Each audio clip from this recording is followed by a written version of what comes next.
तो यार आज मैं आया हूँ फिर से एक वीडियो जहां पे तो मैं एक्सप्लेन करूंगा कि क्यों ही क्रिस एवंस एके कैप्टन अमेरिका वापस आने वाले हैं मार्वल सिनेमैटिक यूनिवर्स में। जहां पे मैं जान रहा हूं कि क्रिस एवंस आ चुके हैं डेडपुल एंड वुल्वरीन मूवी में एज अ ह्यूमन टॉर्च बन के। जहां पे डेडपुल का मन और फैंस का मन यही कह रहा था कि क्यों नहीं आ जाते हो कैप्टन अमेरिका के रूप में, क्योंकि कैप्टन अमेरिका की मुंह से ही सुनना अवेंजर्स असेंबल यही होती है सपने वाली बात। एंड मानो ना मानो सीक्रेट वॉर्स या डूम्सडे में ये सपना सच हो जाएगा, जहां पे कैप्टन अमेरिका ये जरूर कहने वाले हैं अवेंजर्स असेंबल। एंड ऊपर से मानो ना मानो मार्वल सिनेमैटिक यूनिवर्स में ही कैप्टन की एक जर्नी है जो कि अभी तक नहीं दर्शाई गई है, और वो है कि कैप्टन ने कैसे इन्फिनिटी स्टोन्स को रखा होगा पास्ट में, क्योंकि इसी में तो काफी ज्यादा भसड़ मची हुई है। एंड इसके पीछे एक बहुत बड़ा सोचा समझा प्लान है जो कि मार्वल सिनेमैटिक यूनिवर्स का ठासू प्लान है। तो आइए इसको रिवील करते हैं, जहां पे इन सब की शुरुआत हुई थी टाइम मशीन के कॉन्सेप्ट के हिसाब से। जहां पे आपने जनरली मूवीज में देखा ही होगा कि अगर प्रेजेंट में कोई भी गलती करते हो और टाइम मशीन बनाते हो तो तुम पास्ट में जाकर उस चीज को सुधार सकते हो या फिर फ्यूचर देख के बाबा तो बनी सकते हो। लेकिन मार्वल सिनेमैटिक यूनिवर्स ने कहा कि हमारा टाइमलाइन या फिर टाइम मशीन का कॉन्सेप्ट थोड़ा यूनिक है।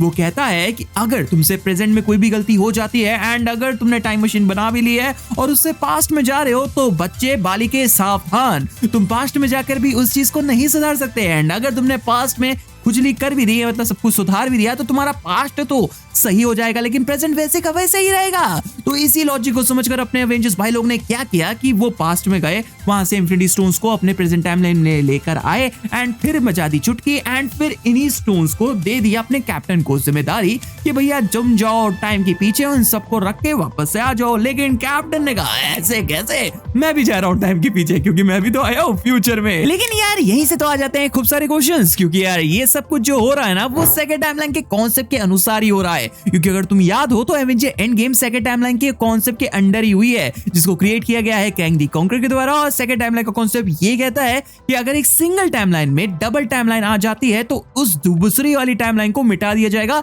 टीवी नामक संस्था के द्वारा। जहां पे हम जानते हैं कि एवेंजर एंड गेम में भसड़ मची थी और कई सारी टाइमलाइंस नहीं, 2 टाइमलाइंस बनी थी, जिनमें से था पहला लूकी वाला, जहां पे लूकी भाग जाता है एक टाइमलाइन से और पकड़ा जाता है टीवी के द्वारा, जहां पे उस टाइमलाइन को मिटा दिया जाता है टीवी के द्वारा। फिर दूसरा वाला टाइमलाइन आता है जिसमें ब्लैक विडो ने अपना सैक्रिफाइस किया और थमा दिया सोल स्टोन को हॉकाई के हाथों में। यहाँ पे नेबुला और रोडी को भी हासिल हो गया है पावर स्टोन, लेकिन कहानी में आ गया है ट्विस्ट, जहाँ पे नेबुला का हाथ पहुंच गया है उसके पिता यानी थेनोस के पास और उसका पापा इस टाइमलाइन से सीधा फ्यूचर में आ जाता है, जिससे एक और टाइमलाइन भी क्रिएट हो जाती है। एंड क्योंकि सेकंड टाइमलाइन का कॉन्सेप्ट ये कहता है कि अगर सिंगल टाइमलाइन में डबल टाइमलाइन आ रही है तो उसे फौरन मिटा दिया जाए, तो टीवी ने यहाँ पे उस टाइमलाइन को मिटाया और अवेंजर्स ने यहाँ पे चुटकी बजा के यहाँ पे थेनोस को मार दिया, वो भी एक बहुत ही भयंकर सैक्रिफाइस देकर। एंड फिर घूम फिर के हम वहीं पे आ गए कि कैसे कैप्टन अमेरिका इन चारों स्टोन्स को रख देंगे उनके टाइमलाइंस में, क्योंकि वो तो अब है ही नहीं। तो यहाँ पे थ्योरी यही बनी कि भैया ये जो इन्फिनिटी स्टोन्स है ना चारों के चारों, वो अभी भी अपने कैप्टन के हाथों में ही है।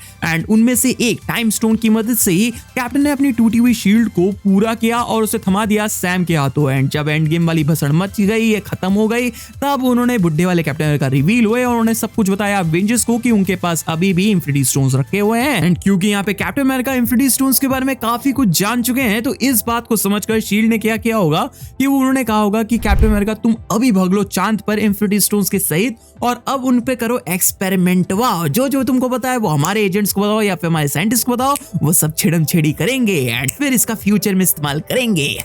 लेकिन हम ये कैसे बोल सकते हैं कि जो भी हो रहा है वो सेकंड टाइमलाइन के अंडर ही हो रहा है। इसका मतलब ये है कि कैंग द कॉन्करर को तो हर चीज पता है, तो उसने सब होने क्यों दिया? तो मैं कहूंगा ये जानबूझ के होने दिया उस बंदे ने, क्योंकि तुम ये याद रखो कि कैंग द कॉन्करर अपनी गद्दी पर एवे ही नहीं आ गया, वो एक मल्टीवर्स वॉर लड़के आया है, प्लस अपने अवतारों को हराकर इस गद्दी पर बैठा हुआ है। एंड क्योंकि अब वो ये सब कुछ कर करके थक चुका है, इसलिए वो थोड़ा सा यूनिक कर रहा है। वो एक बहुत बड़ा प्लान रच चुका है, जिसका पहला हिस्सा था टोनी स्टार्क का मरना, जो कि हो गया। फिर आता है कैप्टन अमेरिका को इन्फिनिटी स्टोन हाथों में सजाना, वो भी हो गया। अब वो चाहता है कि उसकी गद्दी पे कोई और बैठ जाए, तो वो भी हो गया लूकी की सीजन 2 के अंडर, जहाँ पे लूकी बैठ चुका है। अब कॉलर जिसका पकड़ा जाएगा वो कौन होगा?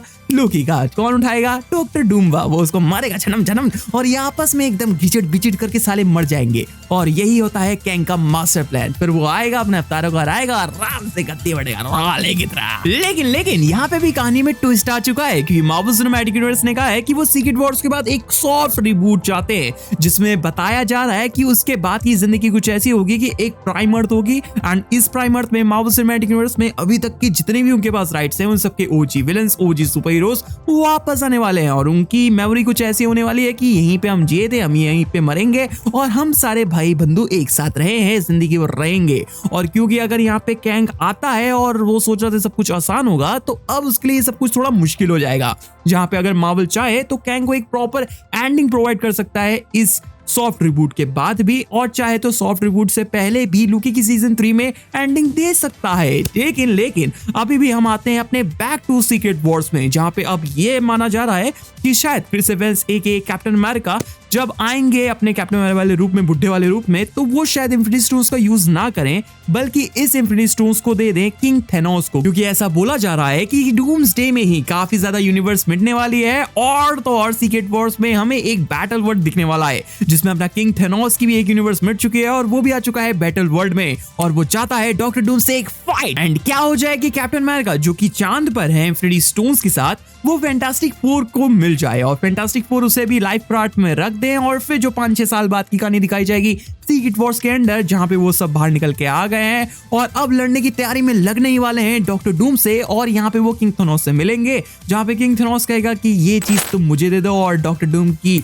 अब मुझसे फाइट करवा दो। जहां पे अब किंग थेनोस के हाथों में है 4 इंफिनिटी स्टोन्स और यकीन मानो 4 इंफिनिटी स्टोन्स किंग थेनोस के पास है, वो भसड़ मचा के ही मानेगा। और यहाँ पे होगी एक एपिक लाइव एक्शन फाइट जहां पे होगा king Thanos versus doctor Doom. और ये कॉमिक्स में भी एक भसड़ फाइट मची थी और लाइव एक्शन में भी एक भसड़ी फाइट मचा के रहेंगे। मार्वल सिनेमैटिक यूनिवर्स ने एक बढ़िया प्लान रचा होगा, तुम यकीन मानो मेरा। एंड अब तुम बताओ कि तुम्हें आज की थ्योरी कैसी लगी, जहां पे मैं तुम्हें एक्सप्लेन कर चुका हूं कि यहाँ पे कैप्टन अमेरिका जो क्रिस एवंस हैं वो क्यों आने वाले हैं कैप्टन अमेरिका के रूप में और इंफिनिटी स्टोन्स को कैसे लाएंगे मार्वल सिनेमैटिक यूनिवर्स में वापस से। तो अब तुम्हें मैं खिचड़ी बता चुका हूँ काफी ज्यादा, तो इसलिए इस बात पे कर दो वीडियो को लाइक, क्योंकि मजा तो आया ही होगा, और डिसलाइक भी कर सकते हो अगर नहीं मजा आया। एंड कमेंट बॉक्स में जरूर बताना कि तुम्हें कौन सी थ्योरी ज्यादा अच्छी लगी, तुम्हारे पास कौन सी थ्योरी है।